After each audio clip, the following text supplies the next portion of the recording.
In early February of 1959, deep in the snowy wilderness of the Ural Mountains, a group of 9 experienced Soviet hikers disappeared.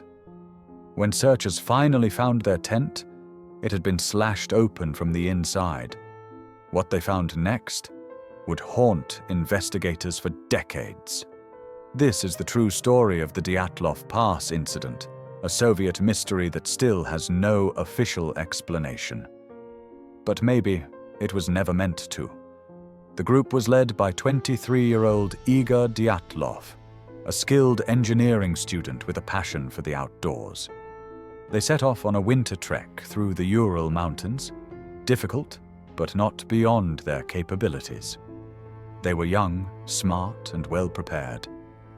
But something happened on that mountain, something so strange, so violent that even the Soviet authorities couldn't agree on what they were looking at.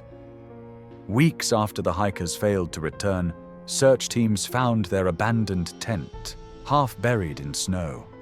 The fabric was shredded, cut open from the inside. Their boots, coats, and gear were still inside.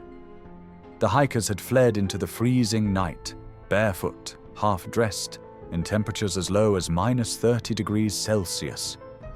Their tracks showed no signs of struggle, just people walking calmly into the dark. That was the first clue this wasn't normal. The first bodies were found just over a kilometer away, near a tree line. 2 of them were in their underwear, barefoot, huddled near a fire.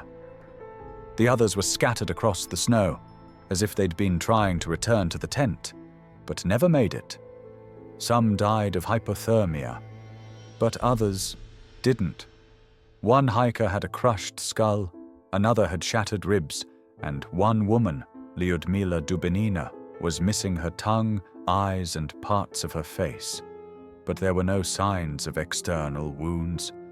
The official autopsy said the force required to cause such injuries would have been like a car crash. And yet, no bruising, no attacker, no explanation. Investigators were baffled, but they were also under pressure. This was the Soviet Union, 1959. Secrets weren't just protected, they were enforced. The case was quietly closed with the vague explanation, a compelling natural force the hikers could not overcome. What does that even mean? No trial, no official theory, just silence. Over the decades, dozens of theories have emerged. Some blame an avalanche. But if that's true, why were the footprints intact? Why would they cut out of the tent instead of running out the front? Why was their gear untouched? Others point to military testing, secret parachute mines or infrasound weapons. The injuries? Consistent with concussive force. The area. A known Soviet weapons zone. The bodies. Radioactive traces were found on some of their clothes. Then there's the theory of panic caused by infrasound. Low-frequency noise that can cause anxiety, nausea, and fear. Could natural wind patterns have driven the group into disoriented chaos? Even UFO theories have emerged, fueled by witness reports of strange lights in the sky the night they died. But maybe the strangest part of this story isn't what we found. It's what we didn't. Why were investigators told to seal the files? Why were witnesses pressured to keep quiet? Why was the case reopened in 2019, only to be closed again, claiming it was just an avalanche? Why does no one agree on even the most basic details? What happened that night may never be known.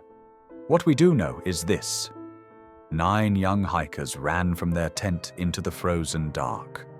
Some died of cold, some died of trauma, and all of them died in a country that preferred silence over answers, whether it was a freak accident, military cover-up, or something else entirely.